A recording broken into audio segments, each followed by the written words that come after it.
நாமக்கல் மாவட்டம் பரமத்தி வேலூர் சட்டமன்ற தொகுதிக்கு உட்பட்ட பகுதியில் துணை மின் நிலையம் அமைக்க அரசு முன்வருமா என அதிமுக சட்டமன்ற உறுப்பினர் எஸ் சேகர் கேள்வி எழுப்பினார்.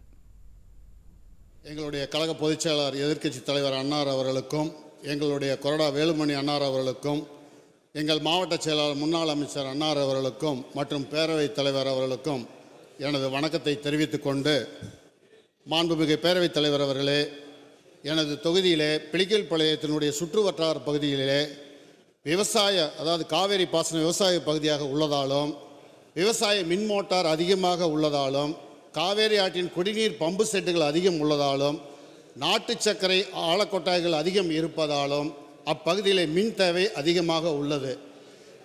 இப்பகுதியிலிருந்து பிளிக்கல்பாளையத்திலிருந்து துணை மின் நிலையங்கள் பார்த்தால் ஜேடர்பாளையம், கபிலர்மலை, பரமத்தி வேலூர் ஆகிய மின் நிலையங்கள் 9 to 10 கிலோமீட்டர் தூரத்தில் உள்ளது.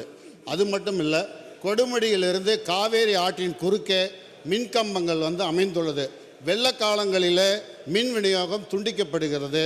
ஆகவே இப்பகுதியினுடைய துணை மின் நிலையம் அமைக்க அவசியம் என்பதை இந்த அரசுக்கு நான் வலியுறுத்துகிறேன். எனவே பிளிக்கல்பாளையத்தினுடைய துணை மின் நிலையம் அமைப்பதற்கு 2 இடங்கள் உள்ளது. அதாவது பிளிக்கல்பாளையத்தினுடைய ஊராட்சியிலே SF நம்பர் 309/1B இந்த அறநிலை சொந்தமான இடம் ஒன்று உள்ளது. மற்றொன்று சேலூர் ஊராட்சியிலே 88/2 மற்றும் 88/3 அரசுக்கு சொந்தமான நிலம் உள்ளது.